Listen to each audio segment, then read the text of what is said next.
So, thanks for inviting me to this conference. I would have been happy to be with you in Marseille, but unfortunately, as usual, I find myself in my kitchen, but I'm still happy to see all the friends all over the world who are attending this conference.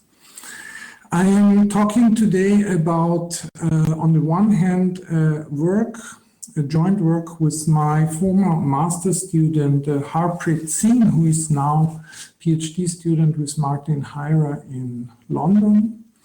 And the work is an offspring of a lecture which I gave on regularity structures at ETH. And it's an elementary proof of the Reconstruction theorem, which actually follows a very simple observation and construction.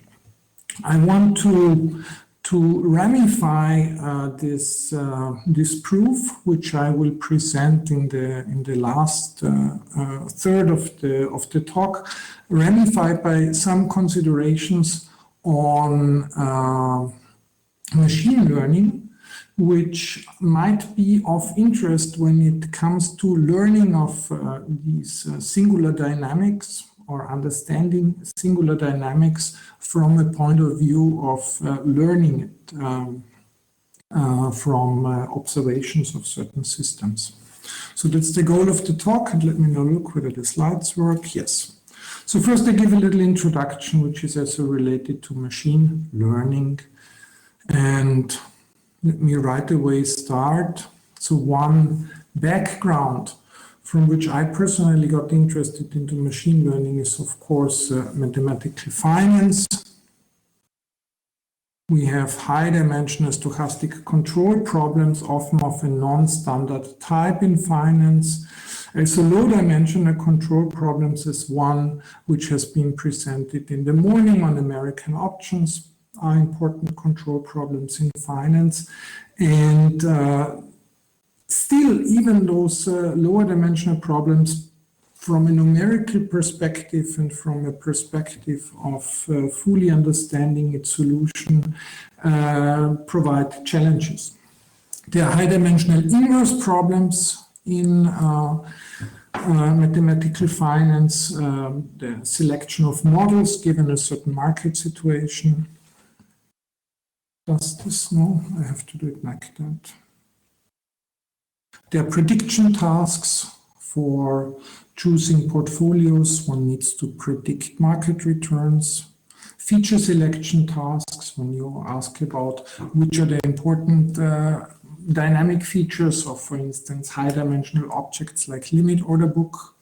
And in all those tasks, it is important to quantify and store the information of certain nonlinear maps from data to decisions or intermediate factors which you use in order to formulate decisions.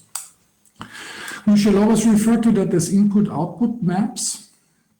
And as often in machine learning, it comes to choosing certain bases from data to some vector spaces, some locally convex vector spaces, in order to perform regressions, classical regressions, nonlinear regressions, for instance, on neural networks, to perform kernel methods, feature extractions, and so on. Let me highlight some very recent work which has been done, such that you see that this is not only a musical to future, but there has been in the last, let's say, 5 years, a lot of activity in that. So without going into detail, but also in this conference, at least so far, there was one talk about solving American options by signature method, signature technology. So you would call it the deep pricing application, hedging applications, deep filtering, deep calibration, deep simulation. Deep always refers to machine learning technology. This means linear or nonlinear regression techniques applied in order to learn nonlinear solution maps of certain problems in mathematical finance. Reservoir computing, in contrast, will refer to certain regressions where random aspects of the underlying regression basis are additionally included. I will refer to that a little bit later. Let me just, in 2 minutes, make a connection which will be useful for later purposes. So neural networks, you all have heard about neural networks. They have been invented in the early days of computing, of the invention of computers, of von Neumann computing, of electromagnetic computing, in order to mimic the activity of the human brain. Neural networks are basically concatenations, compositions of certain simple types of nonlinearities and affine maps. Depth refers to how often this concatenation is done, and universal approximation refers to the ability of neural networks of certain types to approximate certain types of functions. This is, of course, a classical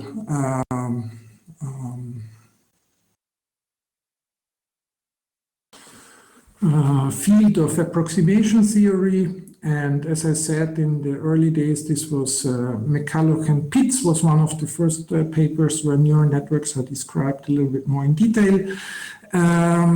Neural networks from their very structure have the ability to reduce multivariate maps, so maps with a multivariate input, to sums and compositions of maps with an univariate input. This makes them particularly attractive from analytical points of view.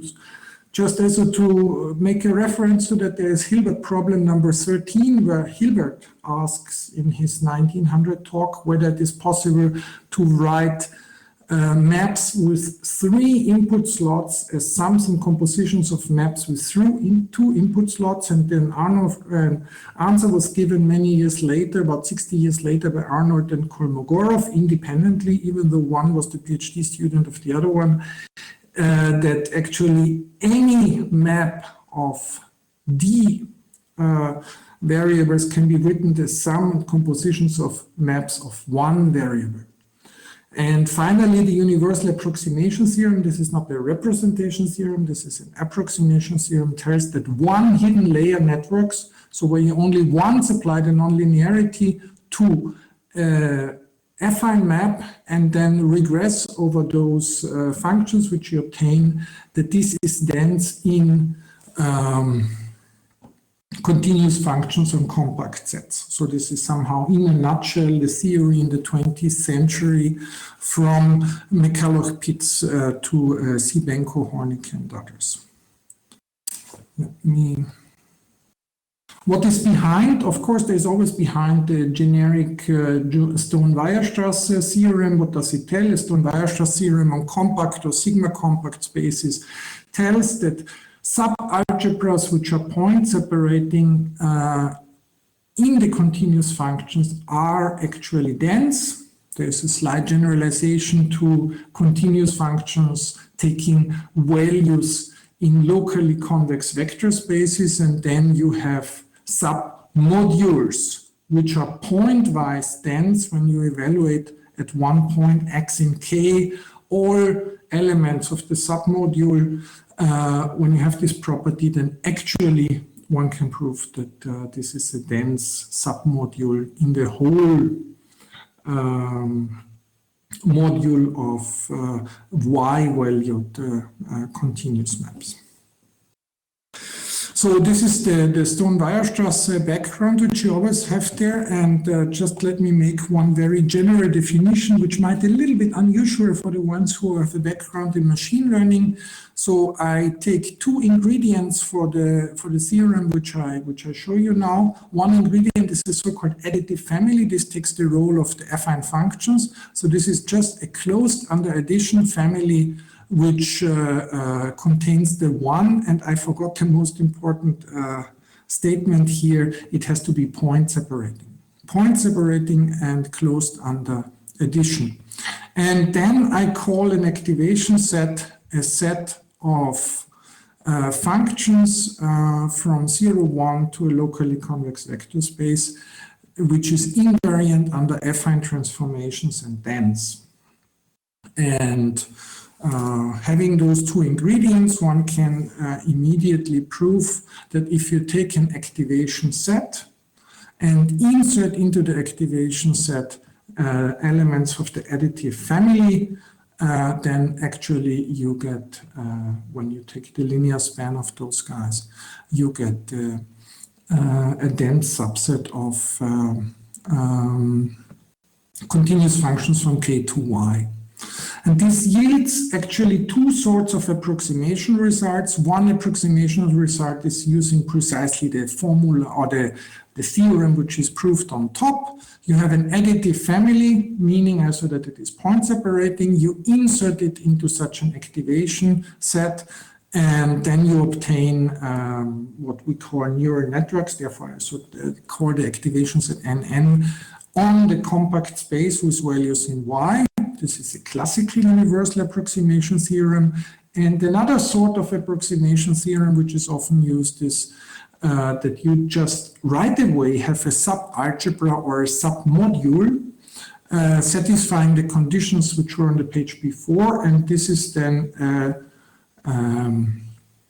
an approximation theorem which is, for instance, used when you do signature expansions in machine learning, as it was done in the morning in the case of American options, where you use that you have a subalgebra or submodule property.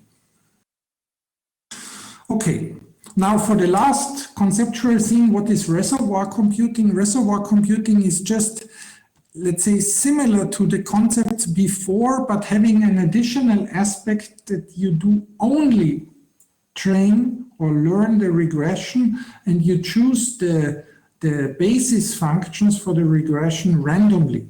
And very often this random choice is not only let's say an arbitrary selection of random neural networks. Actually, we talk of recurrent neural networks very often in the case of reservoir computing, and those recurrent neural networks are always associated to a dynamical system which has random characteristics.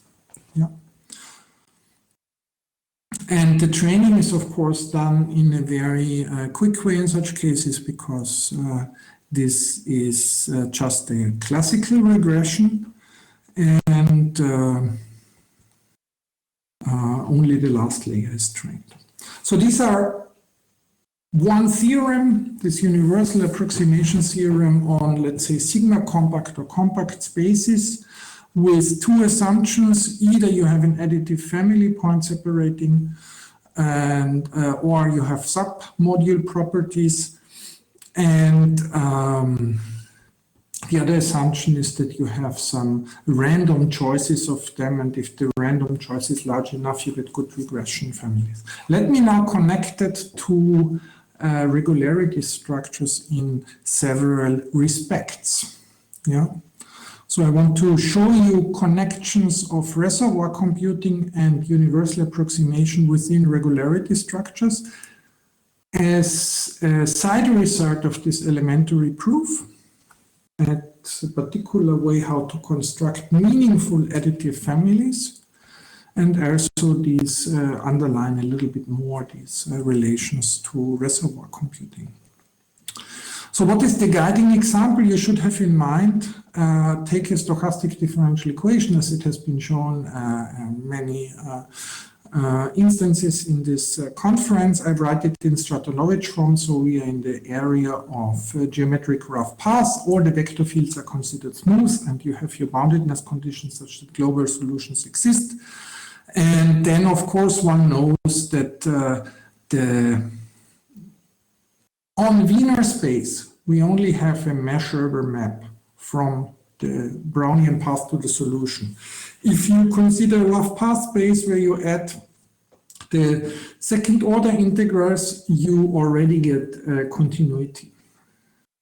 And if you go further and take the whole signature expansion of Brownian motion, then actually you can write the solution of this equation as a linear regression over all signature components. And when you take randomized versions of signature, which are nothing else than, let's say, well done compressions of the information of signature, you even get the low dimensional object, which is having almost similar properties than signature, and allow to do a regression on it. So you see already there are several instances. This would correspond to universal approximation classically by just learning a nonlinear function on some additive family and having this as an additive family. Here you have second, you have an algebra, and therefore you can use the Stone-Weierstrass theorem directly. And here you have reservoir computing showing up. Now let's look at this phenomenon a little bit deeper. And let's look at this phenomenon from a perspective, from a full perspective of regularity structures. I will very shortly just introduce notation, since everybody here in the audience knows regularity structures much better than I do. So you have this bounded from below index set without accumulation point. You have your spaces, your Banach spaces of objects of degree alpha. Always think of something finite dimensional. We take the direct sum. This is this space T of expansion objects, with respect to which you expand general solutions. And we have the group of linear operators acting on T in such a way that if you take in tau in T alpha, an object of order alpha, and an element gamma in G, then gamma tau minus tau actually has lower order. Yeah. So it is the identity on that level and on the level T alpha. And this triple is called a regularity structure with model space T and structure group G. We take the T alpha norm of tau, and this is the norm of the projection of tau on the space T alpha. And these are representations of abstract expansions you might need in a singular equation case. Just some notation, we have these scaled test functions. Take a test function and take this L1 scaling on RD. I do deliberately not introduce here this grading or these more complicated scalings here, but just for simplicity, this one. But you can always think of general scalings where different dimensions have different degrees. And phi is a test function of regularity order CR. What are models? Models are not, as you would expect, elements of model space, but are the following object. On the one hand, you have a map from RD to RD, so this is our space-time on which you solve the equation, into the structure group, which satisfies this evolution property, and you have a map pi from RD to linear maps from model space to distributions on RD. So if I take a point x, pi of x gives me just an interpretation of the abstract expansion element as a concrete distribution of some order. And the group valued object just tells me how they are connected if I move from x to y, and how do I get the distribution at the point y from the distribution at point x. And this is just by acting xy, gamma xy on t. And these guys satisfy certain properties, but most important is, of course, that you have, besides these analytic properties, just an interpretation of abstract elements here as concrete distributions, which are then actual solutions of your equation. And of course, we're dealing here with nonlinear equations. We have not the classical Sobolev theory. In order to do that, we need a more sophisticated renormalization-based theory in order to construct solutions of nonlinear equations. Okay, model distributions are now, given a model, functions taking value in the space of abstract expansion elements. So they are for every point x, you're ending up in this space and going to certain abstract expansion elements, which you can imagine by the model to be interpreted as a concrete distribution. Of course, you have again some algebraic properties here. And well, so these are the three main ingredients. Model space together with the group and the index set, models and model distributions, so functions from our space-time into the abstract expansions, which will finally be solutions of equations we're interested in. Okay. Take two examples, one well-known, the polynomial regularity structure. So T is the polynomial ring in variables E1 up to ED. They're commuting. You have the natural grading here, which has no accumulation point bounded from below. This models abstract Taylor expansions. And actually, when you identify everything nicely, you see model distributions are actually, when you interpret the polynomials, the abstract polynomials naturally as concrete polynomials based at x, they are nothing else than Hölder functions. Yeah, it's a very nice abstract definition of Hölder functions. More interesting and unifying two important concepts of analysis. On the one hand, the Schauder-Hölder world. On the other hand, we have rough analysis. If you take, let's say, RD here, and you consider Tk gamma, so this is the k gamma. K is an integer, gamma is a number between 0 and 1, not 0, can be 1, multiples of that. So this goes, this will be the word of iterated integrals. Take here Rd and the tensor products of them, the sum over them, this is the model space. I don't go into detail here what we have as other ingredients here, but very important is the pre-dual. So these are the finite series of inverts you can consider of the expansions. So an expansion with respect to iterated integrals, and the word corresponds to the coefficients you have with respect to one iterated integral. And when you take the pre-dual here, you have the space of infinite series in non-commutative variables. Here you have words, here you have non-commutative variables. We all know that there is a nice Hopf algebraic structure there on this guy.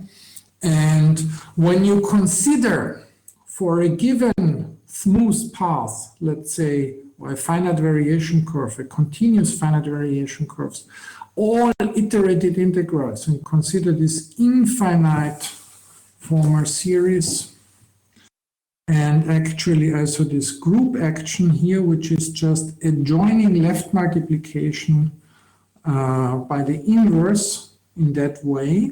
This gives me the group on model space. Then actually again you get the regularity structure, and the model is then just given through the iterated integrals of a path, or when you make a closure corresponding rough path of a certain order which is related to gamma. And so everybody knows that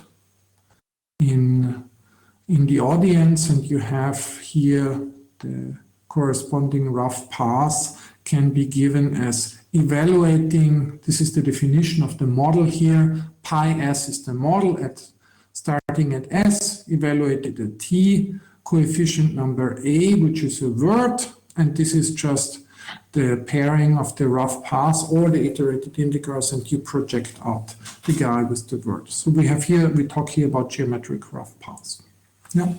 So these are two regularity structures, and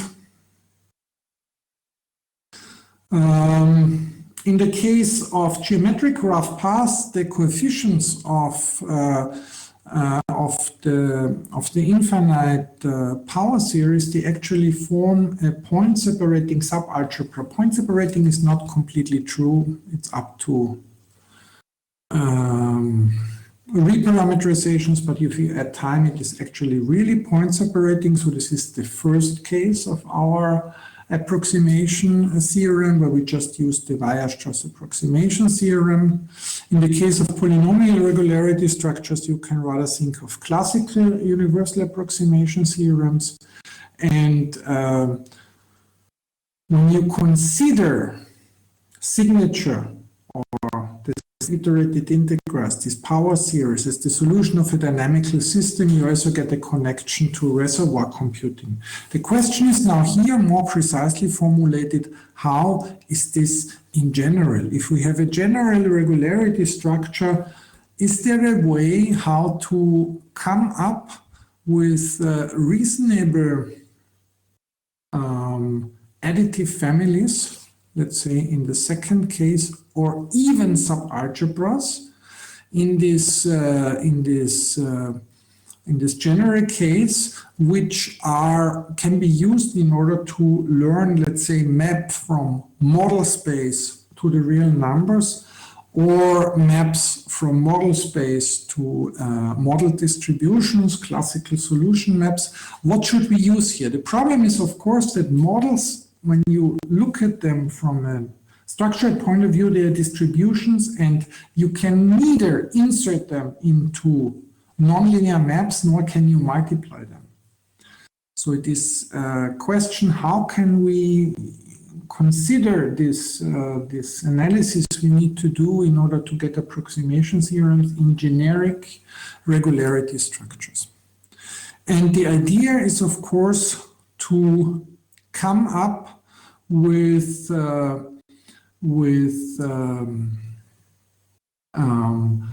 modifications of generic models in order to approximate generic models. Let me just skip this slide on the reconstruction operator, because I will come back to it anyway later, and just tell about the result. So what is the result which we are adding here to the beautiful theory of Martin Heyer of regularity structures? When we have a generic model in a generic regularity structure, so no particular assumption, neither rough path nor polynomial, a generic regularity structure, we construct first modified models, which are smooth in the sense that all distributions which appear there are actually functions, and which converge under a slight modification of the involved topologies to the original model. So there's a little epsilon which you have to give away of the speed of the convergence. Then we describe also a dense subset of modeled distributions. The modeled distributions were the functions on our space-time to the space of abstract expansions, which can be continuously deformed along Lipschitz continuous curves of models. And we can therefore, and this is the easy proof of the reconstruction theorem, prove directly by defining on smooth models the reconstruction operator, where it is actually easy to define, because on a smooth model, a reconstruction operator reconstructs just what you have given there. We can define it there directly and then extend it by just extending the Lipschitz map globally. So that's the proof here, and it is, of course, relatively simple. First, I give you the definition of a modified model. Always think that we have the polynomial structure adjoined to our abstract regularity structure. So therefore, it makes sense to talk about this map, which is also known from the green kernel construction of Martin's Inventiones paper. So take smooth, compactly supported function and look at this operator here, which annihilates polynomials and otherwise takes this abstract polynomial expansion of convolution. And then the smooth model is defined very easily. You take the model, which is a distribution here, modify it, and subtract this guy here, which you need in order to remain all algebraic properties which a model needs to have satisfied. And of course, you also need to modify the group operations there. So this is a smooth model now, and this smooth model approximates the original model in that sense. Yeah.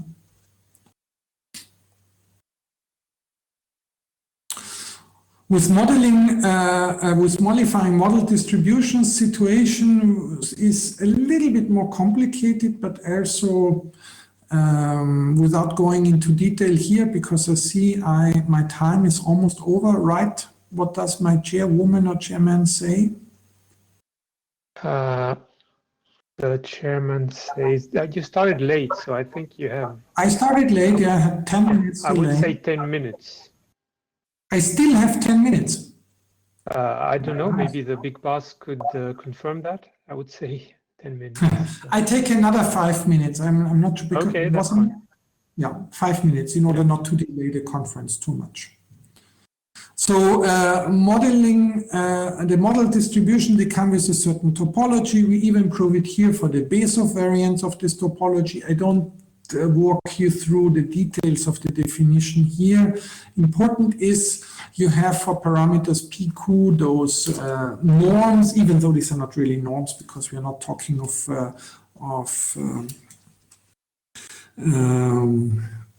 norm spaces in all respects here, but let's call it like that. And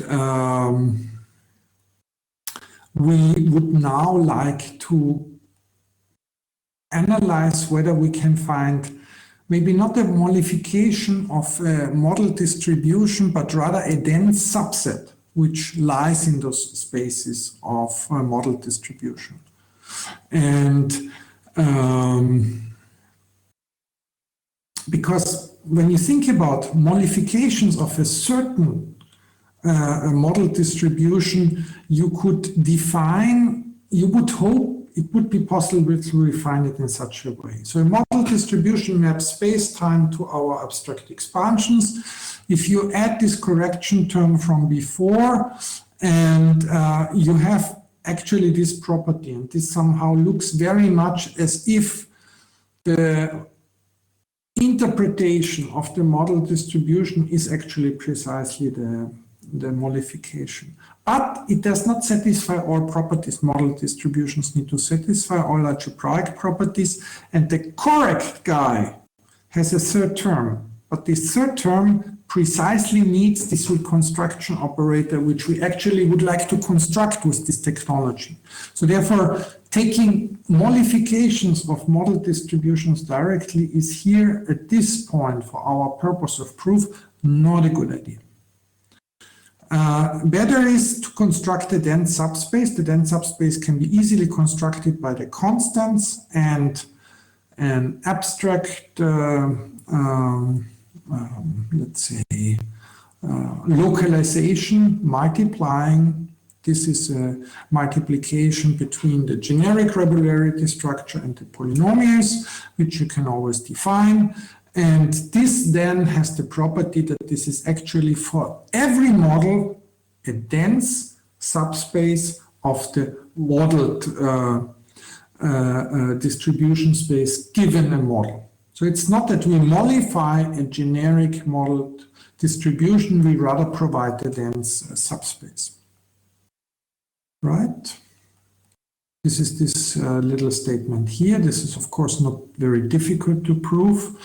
It is just that you have, if you have constants and partitions of unity, then you can approximate in a good way with elements from this space or model distributions.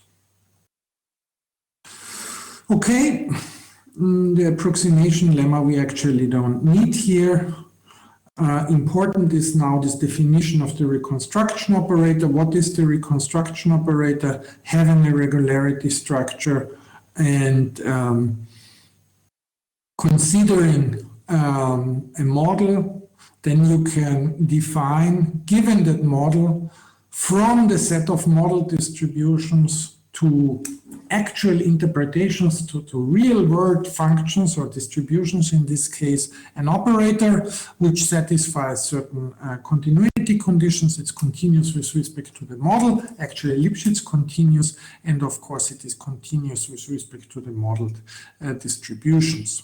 Yeah, and the beautiful thing about this, and it is of course very clear, this always exists in the realm of regularity structures, but it is particularly easy to write it down if you have a smooth model or a continuous model, a model where the corresponding distributions are actually functions, because then you can write down apparently the reconstruction operator. It is just take fx goes to the abstract space and interpret the abstract space elements concretely as functions and take it here. So this is the definition of the reconstruction operator in general. And of course, our idea is then just to prove, define it like that on smooth models, and every model can be approximated by a smooth model. Prove that on this dense subset of models, you have a Lipschitz property, which is a little bit of a calculation, but there it is explicitly defined. And you see here two smooth models and the regularity structure. Then you can say that the reconstruction operator, which is explicitly given, actually satisfies all the properties which you need here. And well, having that, you can, by just extension of such a uniformly Lipschitz map onto its closure, get the reconstruction operator on the closure, which is almost a set. I said there's an epsilon missing of models. So that's a wavelet-free proof of the reconstruction theorem, which is just using the Lipschitz property and the ability to modify models. And also, as a side product, we have this modification, no, not modification, but the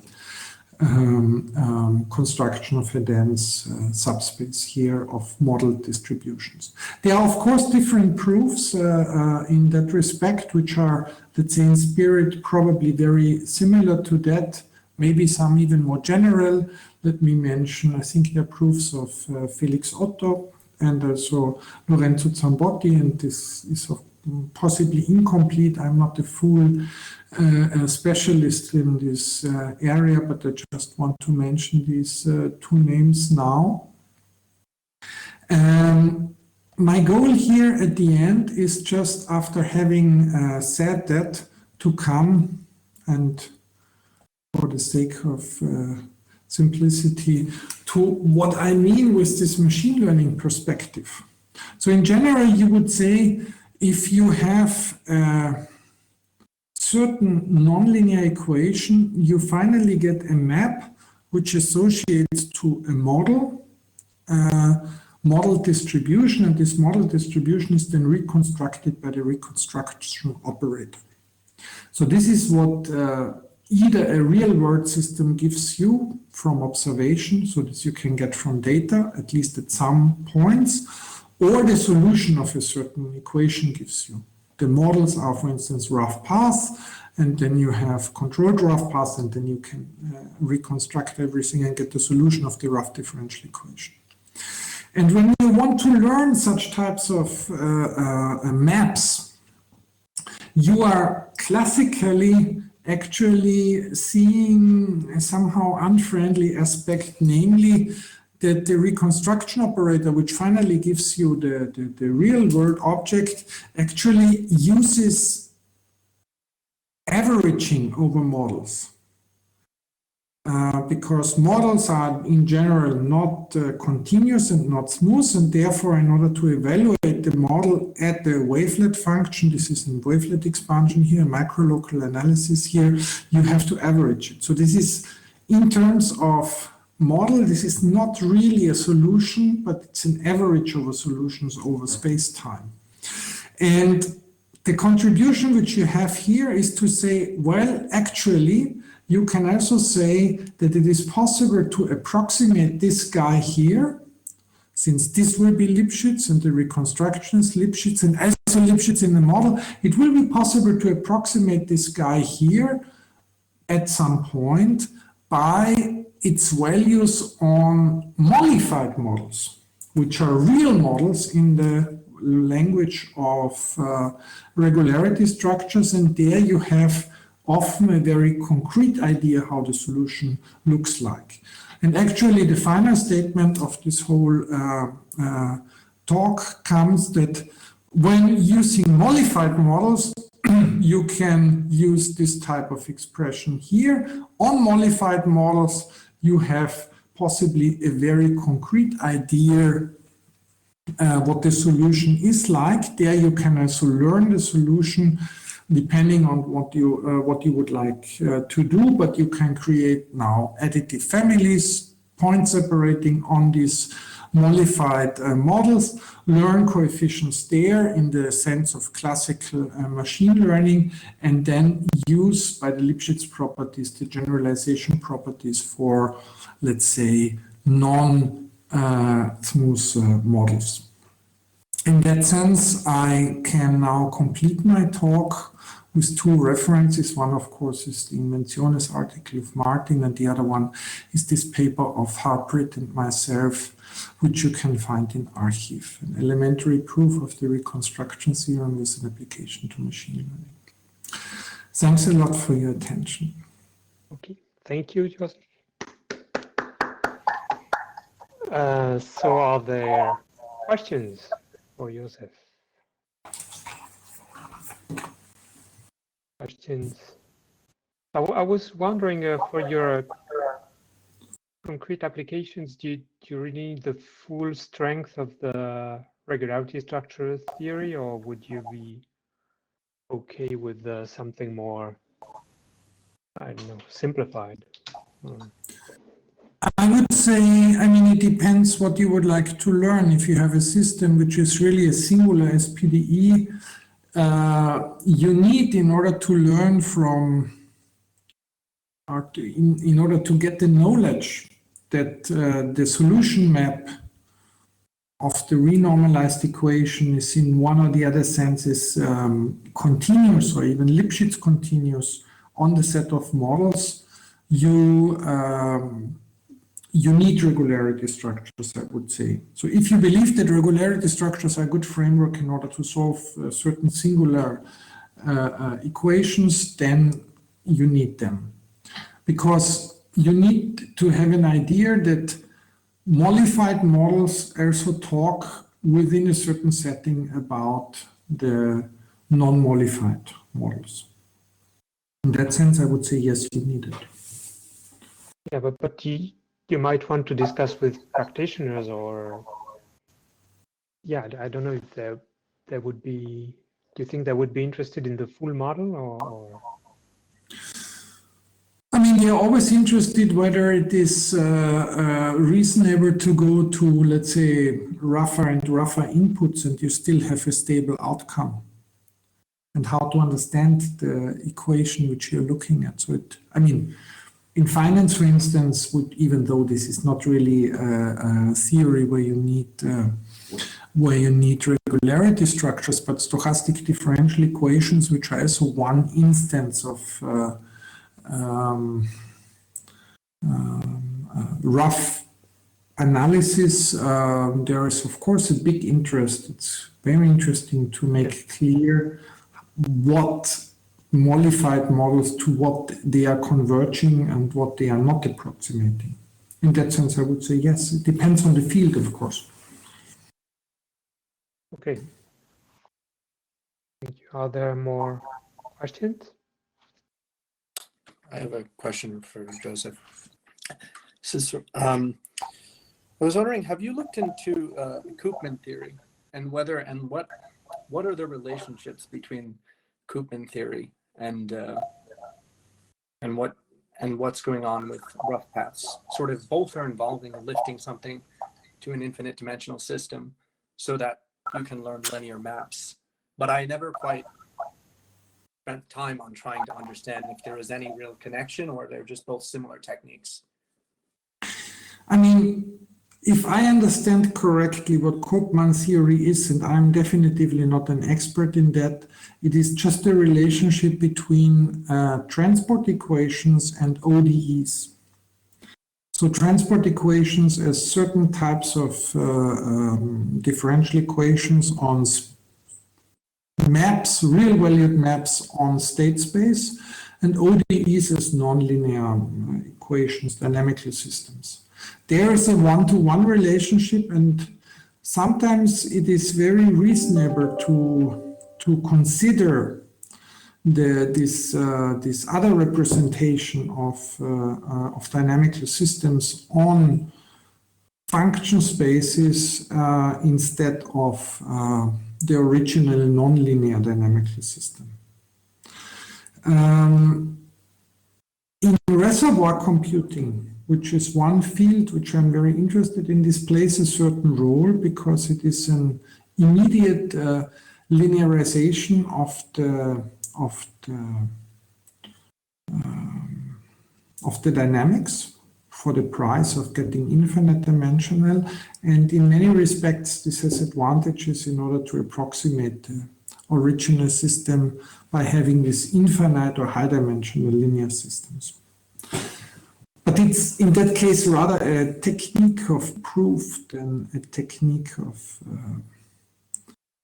using it directly, in what I know. Does that answer? Yeah, to a certain extent, yeah. Yeah, thank you. Thank you.